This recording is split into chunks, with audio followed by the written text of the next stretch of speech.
Mais uma revisão, vamos falar um pouco sobre aminoácidos e proteínas. Proteínas que são macromoléculas extremamente importantes para o nosso organismo e possuem funções estruturais e funções dinâmicas no nosso corpo, certo? O transporte de moléculas e íons pode ser considerada uma função das proteínas. O transporte de moléculas e íons para dentro das células pode ser realizado por proteínas que se encontram na estrutura da membrana celular, certo? A formação de estruturas como membranas, citoesqueletos, organelas podem ser citadas como uma das funções da proteína. A participação em processos biológicos, porque as enzimas elas são proteínas, então elas participam das mais diversas funções e reações que existem dentro do nosso organismo, que são catalisadas pelas enzimas. A defesa, certo? A nossa imunidade também pode ser considerada uma das funções desempenhadas pelas proteínas. A formação de hormônios como a insulina e o glucagon também é considerada uma das funções das proteínas. É o componente celular mais abundante que existe dentro do nosso organismo. Então, as proteínas elas são macromoléculas que são formadas por moléculas menores, que são os monômeros, os aminoácidos, certo? E possuem sua constituição o carbono, o hidrogênio, o oxigênio e o nitrogênio. Ocasionalmente elas vão ter em sua estrutura o enxofre. É bom guardar essa informação que a gente vai ver daqui a pouco onde é que se aplica essa situação do enxofre, tem uma particularidade. As proteínas, né, são formadas pelos aminoácidos e foram descritas mais de 300 espécies de aminoácidos na natureza, mas somente 20 deles é que participam dessa formação das proteínas. Né? Esse conjunto de 20 aminoácidos sempre vai ser utilizado na formação de inúmeras proteínas que existem. Então, existem inúmeras possibilidades de montar linearmente uma sequência de aminoácidos que vai dar origem a estruturas subsequentes, né, da proteína até formar a proteína nativa, a proteína na sua estrutura quaternária. Né? E esses aminoácidos, inicialmente, eles vão se ligando em uma sequência linear através de ligações peptídicas, que são ligações que acontecem pela síntese de desidratação, a perda da molécula de água e a ligação de um grupo amina de um aminoácido com um grupo carboxila de outro aminoácido. São ligações covalentes, são ligações bem fortes, certo? Então, os aminoácidos eles possuem uma estrutura em comum. Eles têm um carbono central, que é um carbono alfa, e ligados a esse carbono, eles vão ter um grupo carboxila. Em de suas extremidades é formada por um grupo carboxila, como vocês podem ver aqui. É formado também por um grupo amino e por um hidrogênio. Então, essas três estruturas aqui circuladas são comuns a todos os aminoácidos. O carbono central, como vocês podem ver, e ligado a esse carbono nós temos também um grupo R, certo? Que é a cadeia lateral do aminoácido. É esse grupo R aqui que vai diferenciar um aminoácido do outro. E esse grupo R também ele determina a função do aminoácido dentro da estrutura proteica. Nós vamos ver que os aminoácidos podem ser classificados de acordo com a sua polaridade, que vai determinar justamente o grupo R, entre aminoácidos polares e apolares. Então, essa formação do aminoácido com um carbono central, um grupo carboxila, um grupo amina, né? O hidrogênio, a cadeia lateral, esse carbono, que é chamado carbono quiral, ele abre a possibilidade para a formação de dois arranjos estruturais únicos, certo? Então, são imagens especulares uma da outra. Ele consegue formar uma imagem voltada para a esquerda, voltada para a direita. São chamadas L aminoácidos, e D aminoácidos, são estereoisômeros, certo? O nosso organismo ele só consegue sintetizar L aminoácidos. Essas imagens especulares uma das outras, elas possuem a mesma fórmula molecular, certo? É o mesmo aminoácido, mas a estrutura, a forma que ele é montado é diferente. É como você colocasse uma imagem de frente para o espelho. É como você colocasse a sua mão uma na frente da outra, certo? Não dá para ver aqui na tela, mas você pode ver que elas possuem, as duas mãos, elas possuem os mesmos elementos, elas possuem, mas elas não se encaixam. Se você colocar uma em cima da outra, você vai ver que uma está virada para a esquerda e, logicamente, a outra está virada para a direita. Então, como foi dito, o grupo R é que vai determinar a classificação, a função e vai diferenciar os aminoácidos uns dos outros. E através desse grupo R é que vai haver classificações, certo? Eles são divididos em 5 classes principais com base em sua polaridade. Tá, ok? Os aminoácidos apolares, que nós podemos citar os alifáticos e os aromáticos. Vocês podem ver aqui. A metionina também, só a título de curiosidade, ela também possui o enxofre em sua formação. Tá aqui, ó, até destacado o S, o enxofre. E nós temos também os aminoácidos polares, né, que são aminoácidos que possuem cadeias laterais com carga elétrica líquida, né? Esses aminoácidos geralmente eles se encontram na parte externa da estrutura proteica, justamente porque eles são hidrofílicos, eles possuem afinidade para interagir com o meio aquoso, para interagir com a água. Ao contrário dos aminoácidos apolares, geralmente eles se encontram no interior da estrutura proteica. Eles estão ali protegidos, né, do contato com o meio líquido, com o meio externo, justamente porque eles são hidrofóbicos. Como vocês podem ver aqui, os aminoácidos polares, né, eles são divididos nesses 3 grupos, que são os polares não carregados. A cisteína aqui, ó, com o enxofre dela, nós vamos falar daqui a pouco.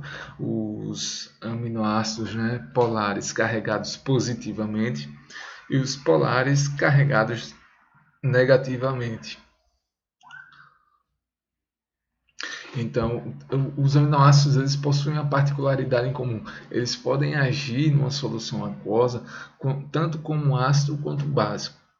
O que é isso? Imagine só o aminoácido aqui, essa primeira estrutura, a título de exemplo, nós vamos colocar aqui, vocês podem ver que ele está com a carga positiva, certo? Ele foi colocado num meio em que ele conseguiu puxar hidrogênio para a estrutura dele. Ele foi colocado no meio ácido. O meio ácido é aquele meio que ele possui hidrogênios soltos, entendeu?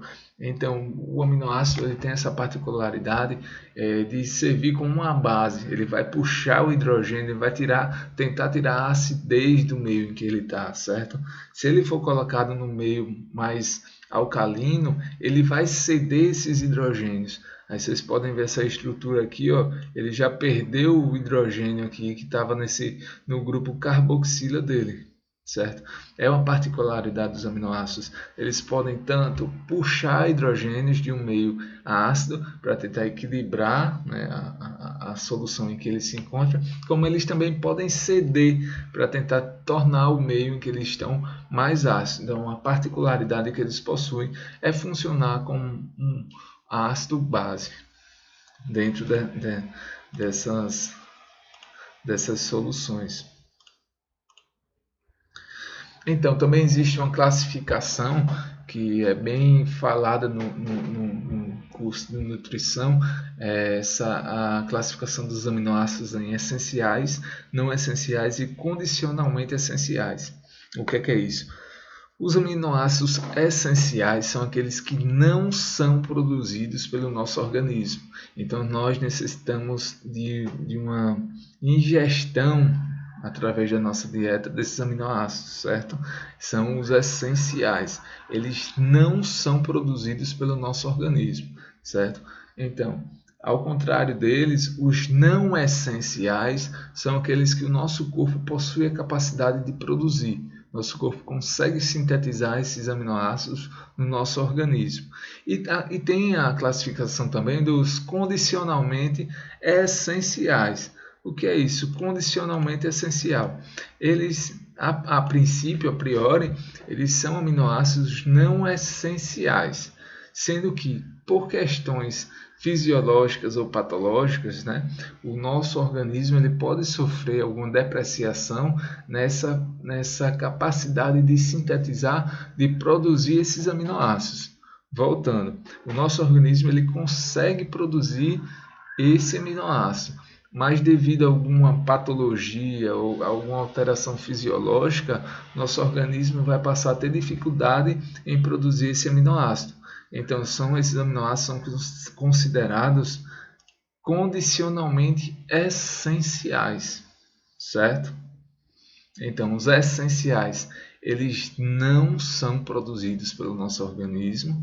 Os não essenciais, eles são produzidos. E o condicionalmente essencial, ele é produzido, mas pode sofrer alteração nessa produção. Então, como eu falei, os aminoácidos eles vão se ligando um ao outro através de ligações peptídicas, certo? Mas o que é isso? Uma ligação peptídica. O grupo carboxila de um aminoácido ele vai se ligar ao grupo amino de outro aminoácido. E eles vão formar uma molécula de água. Aqui, ó, nessa parte vermelha, vocês estão vendo, ó, H2O, certo? E aqui a síntese por desidratação. Essa molécula de água ela vai sair, né, dessa estrutura aqui desses dois aminoácidos e eles vão se unir através de uma ligação covalente. É uma ligação forte e vão formar um grupo amida, que é considerado esse grupo aqui, ó, essa parte da estrutura do aminoácido 1, né, que é o grupo carboxila, e essa parte da estrutura do aminoácido 2, que seria o grupo amino.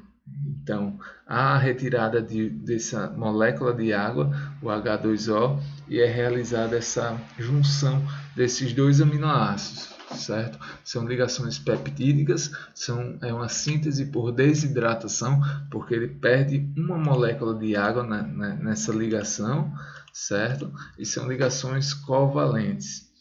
Lembrando que essa estrutura aqui que ele formou, essa parte aqui da ligação, certo? É chamado grupo amida. E na formação estrutural das ligações dos aminoácidos, esse grupo amida ele é plano, certo? E ele evita rotações. Como eu disse, são ligações fortes. Então, os aminoácidos eles participam da composição das proteínas, da estrutura das proteínas, certo? Quando a proteína ela é formada somente por aminoácidos, quando ela tem somente aminoácidos na formação de sua estrutura, elas são chamadas de proteínas simples. Quando essas proteínas elas possuem um outro elemento que não seja um aminoácido, elas são chamadas de proteínas conjugadas, certo? E a parte que não é aminoácido dessa proteína é chamado de grupo prostético. Então, nós podemos ver aqui nessa imagem do lado, para poder ilustrar, você vê aqui a formação dessa estrutura terciária, certo? Através de estruturas menores, são estruturas secundárias aqui na proteína. E vocês podem ver que a ilustração ela traz aqui essa imagem do que seria um elemento diferente dos aminoácidos, certo? Então isso aqui é chamado de grupo prostético. Esse grupo prostético eles podem ser açúcares, eles podem ser lipídios, eles podem ser um metal específico, e para cada componente desse diferente ele vai tendo uma nomenclatura diferente. São as lipoproteínas, quando o grupo prostético da proteína é um lipídio. São as glicoproteínas, quando esse grupo prostético aqui, grupo prostético, que é a parte da proteína que não é aminoácido, certo? Ele é ele pode ser um metal, certo? Um metal específico, ele pode ser um lipídio, ele pode ser um lipídio, ele pode ser um açúcar quando é a glicoproteína, certo? Então, só para ficar claro, os aminoácidos eles participam da formação estrutural da proteína. Quando a estrutura dela tem somente aminoácidos, é considerada uma proteína simples. Quando a estrutura dela é formada por aminoácidos e por um terceiro elemento, por um elemento diferente, por um açúcar, por um lipídio, ela é chamada proteína conjugada, certo? E essa parte diferente que cai na estrutura da proteína, ela é chamada grupo prostético. Pode ser um açúcar, no caso das glicoproteínas, podem ser lipídios, no caso da lipoproteína, e pode ser metais, né? A metaloproteína. São assim consideradas, são assim chamadas.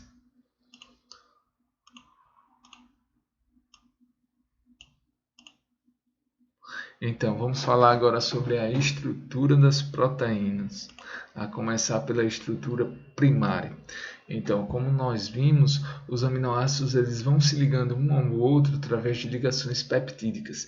E essa ligação dos aminoácidos, a princípio, né, essa primeira estrutura que os aminoácidos vão formando é a estrutura primária da proteína. É uma ligação que vai dando uma formação de uma estrutura linear, como se fosse um colar de pérolas, digamos assim. E vocês podem ver aqui, no detalhe, vão se formando essas linhas de aminoácidos através de ligações peptídicas. Mas o que pode acontecer? Vocês podem ver aqui nessa figura que o grupo R ele vai se lateralizando, ele vai ficando na lateral, certo? E o que é que acontece? Quando essa proteína ela já tem um determinado tamanho, que ela começa a fazer algumas curvas, pode acontecer de haver uma ligação de sulfeto através das cisteínas. As cisteínas elas possuem no seu grupo R, que na estrutura primária ele está lateralizado, certo? Elas possuem um enxofre. Então esse enxofre ele proporciona essa possibilidade dessa ligação, realização de pontes de sulfeto. São também ligações fortes, certo? A estrutura secundária das proteínas, os aminoácidos, eles tendem, quando a estrutura está linear, eles tendem a ir rotacionando dentro de um eixo. E essa estrutura, elas vão se fortalecendo, elas vão se configurando através de pontes de hidrogênio. Como vocês podem ver aqui no detalhe, sempre vai havendo a ligação, a ponte entre um hidrogênio, que é essa molécula branquinha aqui, com o oxigênio, que é essa parte vermelha. E essa volta aqui que a estrutura vai formando tem em média 3,5 aminoácidos, certo? Cada volta dessa. Então vão sendo realizadas ligações nessa estrutura e vai dando esse formato de hélice, que é a alfa-hélice, que é considerado, chamada de alfa-hélice, essa estrutura secundária aqui da proteína. Assim como a folha beta, é como se fosse uma folha de papel dobrada, e as pontes de hidrogênio que são formadas na conformação de folha beta, ela é lateralizada com outras estruturas, certo? Enquanto as pontes de hidrogênio na estrutura secundária alfa-hélice é realizada dentro da própria estrutura, as pontes de hidrogênio na folha beta ela é realizada com estruturas que estão uma do lado da outra. São realizadas essas pontes de hidrogênio, dando formação a essas proteínas, essas estruturas aqui em forma de folha e dando forma aqui essa alfa-hélice. Então a estrutura terciária, a partir do momento que a proteína tem diversas estruturas secundárias, elas vão se unindo e formam um conjunto de estruturas secundárias, que é chamada estrutura terciária, certo? Ela configura-se pelo enovelamento, né, dessa cadeia polipeptídica contendo segmentos dessa de estrutura secundária, com o objetivo de minimizar a energia livre da molécula e também uma forma de proteger a parte hidrofóbica, certo? Os radicais, as cadeias laterais hidrofóbicas, os aminoácidos hidrofóbicos vão ficando dentro da estrutura desse enovelamento aqui, ó. Tá vendo? E essa estrutura terciária ela é formada por pontos de hidrogênio, né, pelas interações hidrofóbicas e por ligações iônicas. E tem também as forças de Van der Waals, que também contribuem para a formação dessa conformação terciária dessas proteínas. Se existe uma curiosidade que se a quantidade de resíduos hidrofóbicos for grande, a proteína tende a formar estruturas mais redondas, certo? Em forma de globo. Se as estruturas hidrofílicas estão em número maior, a proteína tende a formar uma estrutura em forma de bastonete.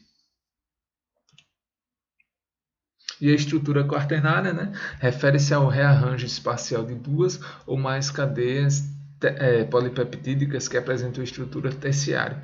Então, são estruturas terciárias que se juntam, elas se unem formando uma estrutura quaternária. Tem também o objetivo de proteger ainda mais a parte estrutural da proteína hidrofóbica, que parte que não tem afinidade com a água, certo? E essas ligações que estabilizam essa estrutura quaternária, né, são realizadas através de pontes de hidrogênio, interações hidrofóbicas e interações eletrostáticas. Então a proteína ela consegue se arrumar, se enovelar, formando essa estrutura aqui grande, que é o conjunto de estruturas terciárias, certo? E as estruturas terciárias é o enovelamento de estruturas secundárias, assim como a estrutura secundária a conformação, a reestruturação da estrutura primária, que dá origem à estrutura secundária. E a desnaturação das proteínas. O que seria desnaturar uma proteína, certo? A proteína, quando ela assume a sua estrutura, o equilíbrio da sua estrutura, tanto entre os seus componentes quanto o meio externo, ela passa a ser considerada uma proteína com formação nativa, certo? O equilíbrio da proteína, ela está ali, ela está formada. Agora, alguns fatores externos, ele podem alterar essa estrutura, essa conformação estrutural. E esses fatores externos, eles vão rompendo as pontes de hidrogênio, eles vão rompendo essas interações hidrofóbicas, eles vão romper as ligações que não são covalentes, não são fortes, entendeu? Só um instante aqui. Então, esses fatores externos podem desestruturar a proteína. Agora, vale lembrar que as ligações covalentes elas vão permanecer, certo? Então, a perda da conformação nativa e da função da proteína é o que caracteriza a desnaturação da mesma, certo? Então, o que seria a desnaturação da proteína? Seria a perda das suas ligações, a perda de desconformação da sua estrutura através da perda das ligações que não são covalentes, certo? Permanecendo uma cadeia polipeptídica distendida, essa parte aqui, ó, linear, toda sem formato, essa é uma proteína desnaturada, certo? Lembrando que as ligações covalentes elas são mantidas. E esses fatores externos eles podem ser citado como exemplo a temperatura, é um dos fatores externos que podem ocasionar essa desnaturação proteica, certo? O pH ele pode ser considerado um fator externo. A ação de detergentes também pode ser considerado um dos fatores externos. Tem também os fatores mecânicos, né? A exemplo da clara do ovo, que se você agitá-la, ela vai se tornar uma estrutura mais esbranquiçada, e é justamente desnaturação da proteína ali contida na clara do ovo, tá ok? E o pessoal de nutrição já deve tá está vendo essa questão da desnaturação, que ela é utilizada muitas vezes para quebrar fatores antinutricionais que estão presentes na proteína. Então, como o exemplo do próprio ovo, que tem alguns fatores antinutricionais quando ele está cru, digamos assim, e que é necessário realizar o cozimento, é necessário realizar a desnaturação de algumas proteínas ali contidas para que ela possa ser ingerida pelo ser humano sem conter esses fatores antinutricionais, certo? Então encerramos aqui esse resumo bem básico sobre as proteínas. Nós falamos da sua formação estrutural, dos seus componentes monoméricos, suas subunidades, que são os aminoácidos, a forma que esses aminoácidos vão se ligando um aos outros, certo? Formando uma estrutura linear. Nós falamos sobre a classificação dos aminoácidos. Nós falamos um pouco sobre a questão da estrutura de proteínas que contém apenas aminoácidos e estruturas conjugadas que contêm moléculas de glicose, moléculas de lipídios, formando as proteínas conjugadas. Falamos sobre as estruturas das proteínas, da primária à quaternária, certo? E falamos das funções e do que seria uma imagem geral, certo, da proteína dentro do nosso organismo, da proteína e sua importância para nós seres vivos. Espero poder ter ajudado, ter esclarecido um pouco o assunto e boa sorte para todos.